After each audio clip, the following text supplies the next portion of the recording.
This is the morning brief from the Economic Times.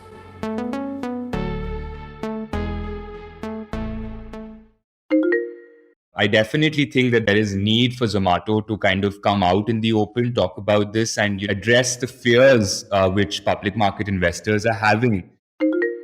I think if Zomato and Blinkit could get this right, it will be phenomenal. Acquisition with the new ownership always comes with a direction change, and so that is something that they have to be very conscious of.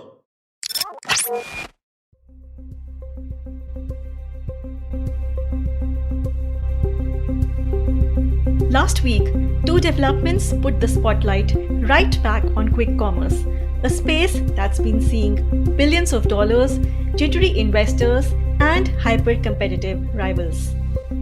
One, food delivery platform Zomato moving ahead with its expected merger with 10-minute grocery delivery company Blinkit, previously called Grofers, in a share swap deal.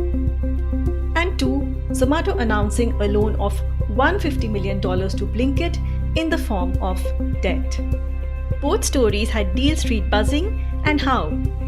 The proposed merger would value Blinkit at close to $800 million based on Zomato's current market cap. This is lower than Blinkit's previous valuation of over $1 billion. Analysts say the deal could be negative for the listed food aggregator in the short term and put further strain on its balance sheet. Dipinder Goyal, founder and CEO of Zomato, and Albinder Dhinsa, founder and CEO of Blinkit, are clearly the men in focus.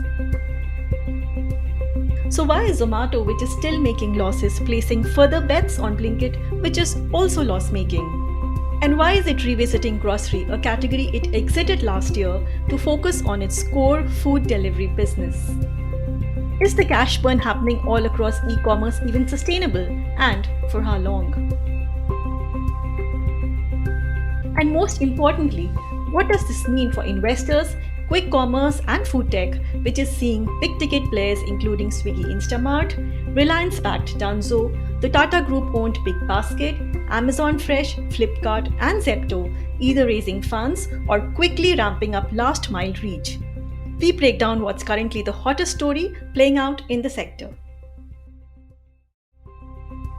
It's March 22nd. I'm Ratna Bhushan and you're listening to Will Zomato Blinkit on the Morning Brief.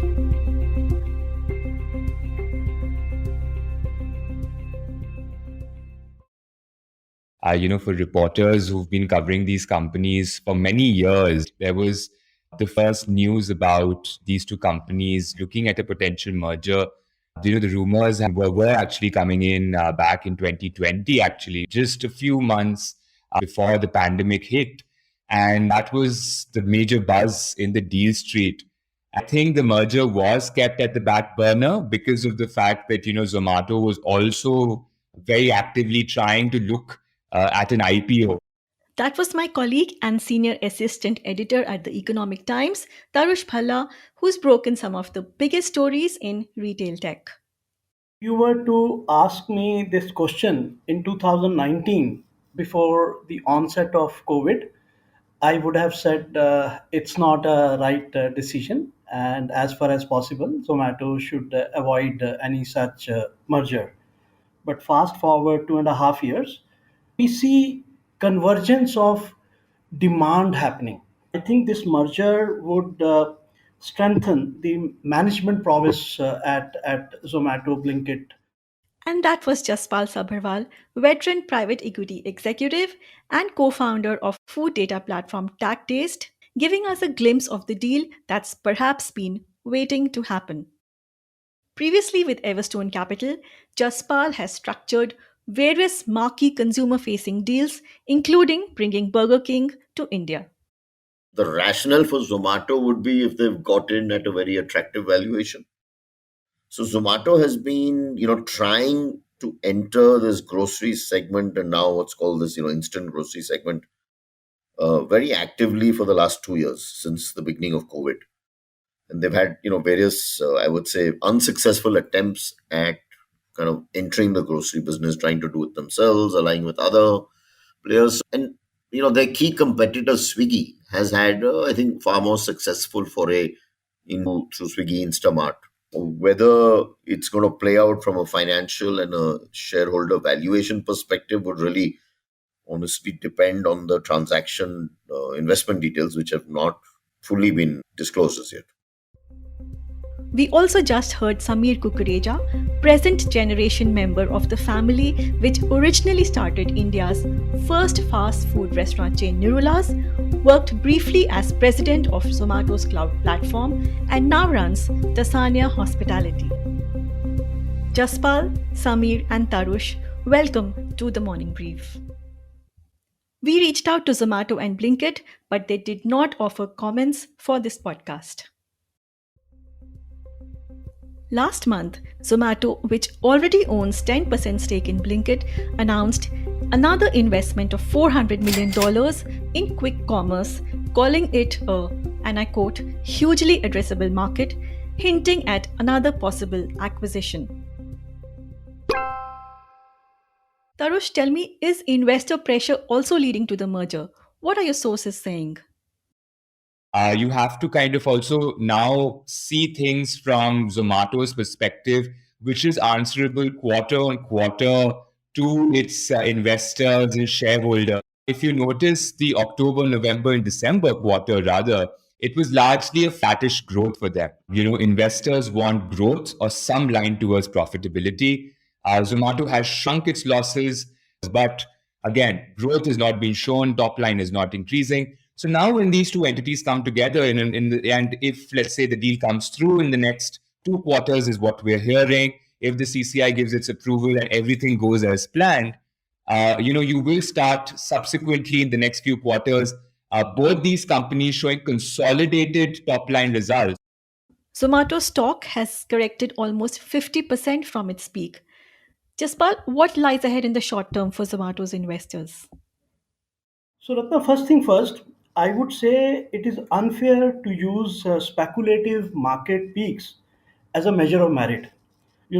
Let's not forget that offer price of Zomato when it went public was in the range of 75, 76 rupees.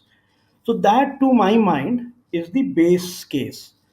So, global liquidity glut during the COVID period, we all know, and not only Zomato kind of formats, but even, its food equivalent brick and mortar formats also peaked compared to their issue prices. Now the market is correcting. The quantitative easing is slowly getting under control. Interest rate hikes are already kind of at play. I think in July they finish their first year of going public. If the share lands up at 85 to 90 rupees, I think it would be a fair sort of return on investment. Right, important point there, Jaspal. On the face of it, buying out Blinkit could just be what Zomato needs to re enter the grocery delivery space with fresh investments and a merger. But the likely merger comes at a time when Blinkit itself has been struggling to raise funds, has laid off some employees, and shut down about 4 dozen dark stores or delivery only stores. The stock market is nervous. Analysts have suggested that retail investors could avoid the stock for now and wait for synergies from the acquisition to play out. Tarush, should investors be worried? Yes, there is a bit of uncertainty, and you're right, in the street, in the investors' minds as to what is Zomato exactly thinking. And I definitely think that there is need for Zomato to kind of come out in the open, talk about this, and address the fears which public market investors are having. The street was worried that Zomato may not have any sort of exposure in this space now that it's decided to abandon its foray into the grocery business. And that's not the first time. It's done that for the second time in just the last 6 months or so. They've written a letter to all their delivery partners saying that there have been infra gaps in the competitive grocery market. Samir, Zomato has been wanting to get into this space, though in September they announced that they're going to exit grocery. And again, now they're investing in Blinkit. So they've announced entry and exit from groceries about 5 times in the last 2 years. So you are correct. But I think this is a broader indication of the startup culture. And I've seen this with them and some other companies where there's, this constant desire to innovate, experiment, look at new sectors, look at new segments. But I haven't really come across a, very profitable international model which works here. Because it's not like there's a model in some other countries where food delivery and grocery together are combined and very profitable. That's significant, Samir. While it's startup culture to innovate, profitability of such models may be rare, even globally.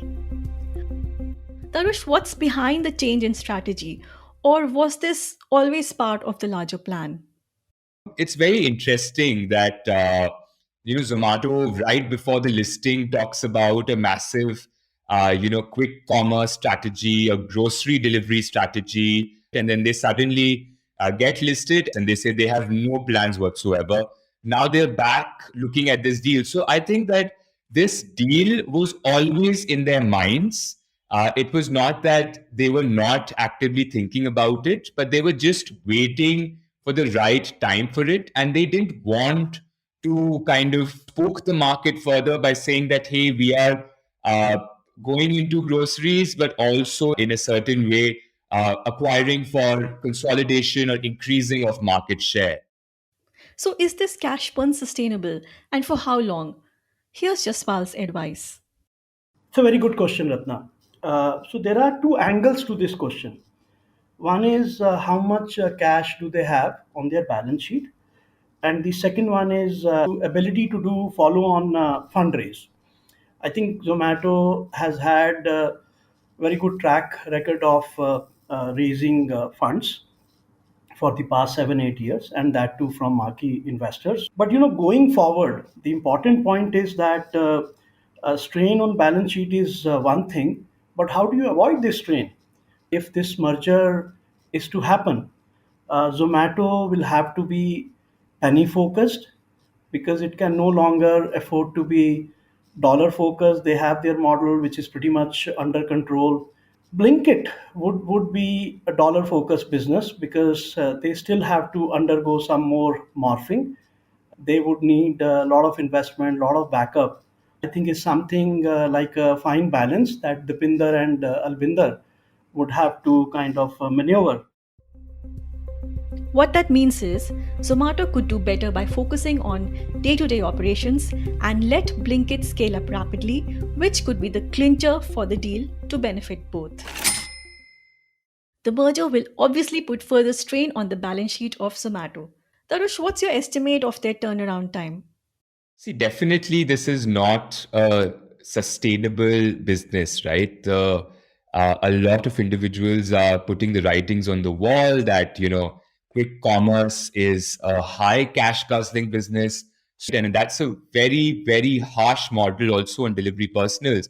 And it really, really depends on how you execute it. And when you're talking about execution, that means more and more investments in dark stores, which are closer to areas in a certain locality where you see a high growth in terms of orders. There's also the intelligence which needs to be put in terms of what SKUs are running very well in this particular area. So it's a lot of cash burn for the first few years, definitely. Samir, if you were an investor in Zomato, would you be worried? If I was one of the large financial investors, I'm sure they're asking the right questions to the Zomato management team as to why this is being done and the rationale and the payback. It's a fairly large transaction. Even for Zomato size, it's a reasonable check. When we do an investment, is very different. But when you do an acquisition, it has to bring incremental value to your company and business. Zomato has successfully done acquisitions in the past, 5 7 years. They've done quite a few acquisitions, and some of them have played out and been successful. But if I was a retail investor in Zomato, I wouldn't be worried. No, because I think that over a midterm, say 2 to 3 year period, I think it's there's a lot of upside opportunity still. So, Jaspal, tell us, what do you make of the $150 million? Ratna, it's a huge, huge investment.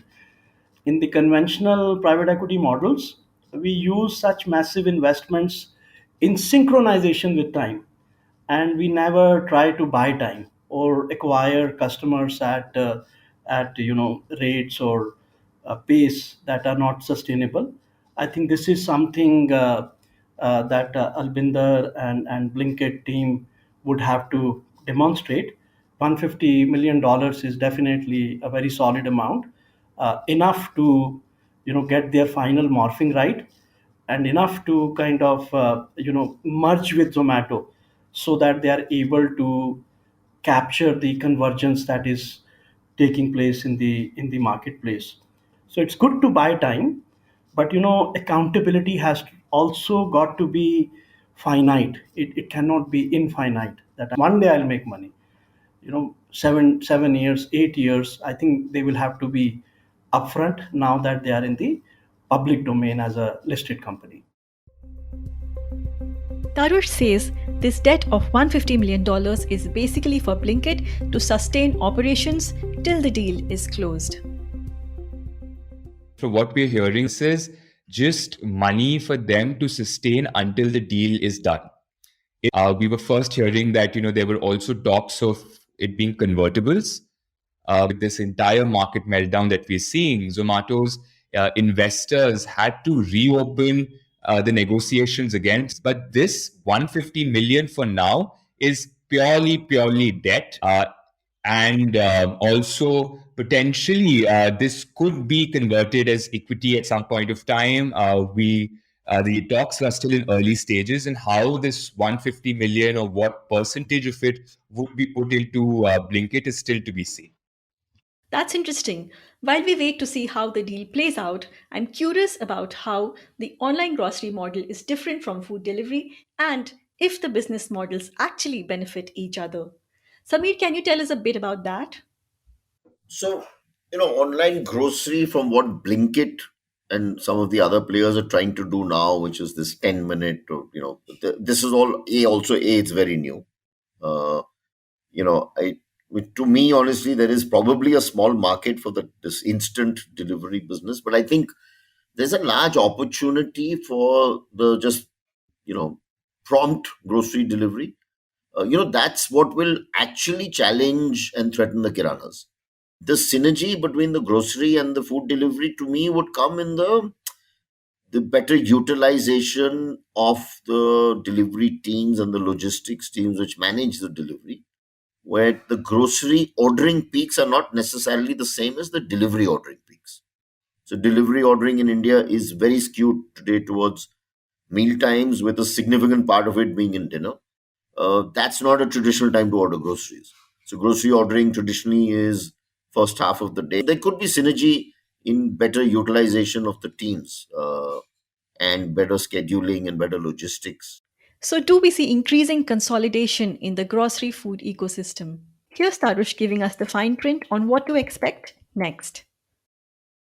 That this is very interesting in particular because when you ask me about consolidation, one fact which I think it's very amusing for all the startup reporters is SoftBank, for instance, right, which is a major investor in Blinkit, is now coming on the cap table of Zomato if this deal comes through, where they will be taking 4 to 5% share in Zomato.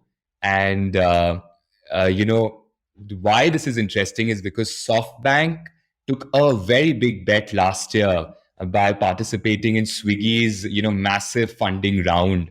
What we're also hearing is the fact that SoftBank will not take an active role, will not take a board seat in Zomato, while it will continue to focus on the push for Swiggy as an investor. Very interesting. SoftBank, the world's largest tech focused investment fund, will have interests in both Zomato and Swiggy. And while Samir says fundraising is not the challenge and that investors will give time and runway, there aren't too many pure play food grocery models that have succeeded globally. So I don't see that I don't see the fundraising as a challenge. I do think that investors will give it some time and X kind of runaway in terms of funding to be used. I said I haven't come across a global model where this has been successfully combined. I have come across models in Europe, in UK, Compass and a few other companies, which have really become more of solution. They're providing a variety of solutions to F&B. In a way, it's what Zomato has tried to do in a small way, but they provide a lot more. So a lot of these companies in the UK and Europe actually are providing repair and maintenance, purchasing solutions. So they're providing a whole gamut of services to any F&B clients. And end-to-end service solution provider is an interesting opportunity where I've seen this. Delving some more on the global landscape, Jaspal, how do we compare with, say, established markets like the US? There are multiple experiments playing out in the market. What's working and what isn't? So convergence is definitely needed. But one thing has to be very, very clear, that the right model is yet to emerge. So if you look at quick commerce or rapid delivery models that are emerging, so are they satisfying some specific emergent needs or emergencies, or are they simply pampering customers ahead of their nearest competitors? So I understand the business model of scheduled deliveries, because we are all used to such deliveries on the grocery side, but I'm not sure about the pampering part. So the latest data, for example, on the rapid delivery model that is emerging from the US, because there are a lot of players in a city like New York which are kind of vying for market share in the rapid delivery model. Companies like Getir, which is a Turkish company, DoorDash, Joker, GoPuff, these are all like US based models. So if you look at their per order performance, and they've been kind of at it very aggressively for the past 10, 12 months. So for every order size of $33, at a variable level, they are losing $3.60, and that, by the way, doesn't include aspects like sales and marketing, administration, and other overheads. And there is a data point which says that their customer acquisition cost, by way of discounting, referral fee, and no sort of minimum order size, is leading to approximately $70, right, over a period of 10 to 12 months. That's clearly unsustainable. Right. And finally, Samir, we can't let you go without asking this. You've worked at Zomato. Yes. What are the key risks that that Zomato is dealing with now, and also risks that the quick commerce industry is facing? So I think the ensuring that there is a smooth integration of people, culture, teams, right? Without disruption to the core business and without losing the customers. So acquisition with a new ownership always comes with a direction change, and so that is something that they have to be very conscious of. And having worked there and seen it, they've done enough acquisitions to probably have a formula which works in terms of how to integrate. In terms of quick commerce, no, I think there is an interesting opportunity, but I'm not sure how large the opportunity is, because we are still not a, what do you call, time starved nation, in the sense. And then people are very flexible today, where certain brands will only deliver in 45 minutes. I know certain marquee F&B brands which will only deliver in 45 minutes to an hour, and people will wait. So I'm not sure whether we are at the culture, and we are culturally made for this instant delivery, and how large that market is.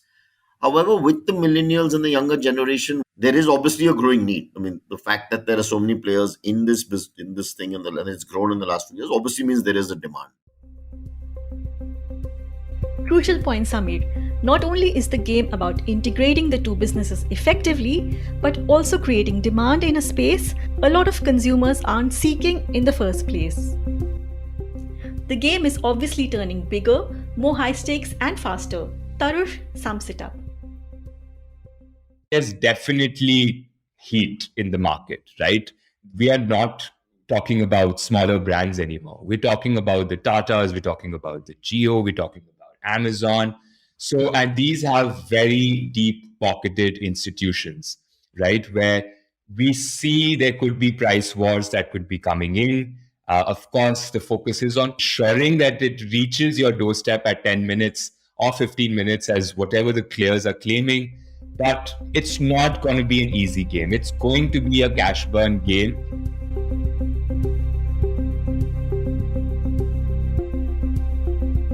The business models are cash guzzling and rely heavily on deep discounting. Zomato's stock is underperforming and Blinkit's business has been under pressure. Yet, Zomato's entry into grocery delivery via Blinkit seems inevitable. And while its massive food delivery network would be maximized for grocery too, it will take time for synergies of the merged businesses to create value for shareholders. For now, it's over to Zomato and Blinkit to deliver the goods.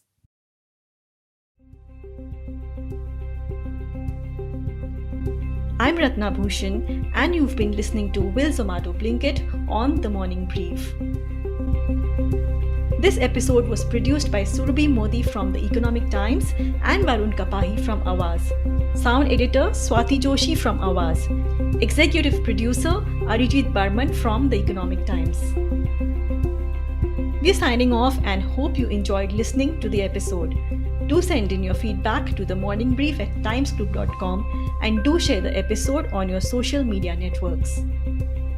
The Morning Brief airs every Tuesday, Thursday, and Friday.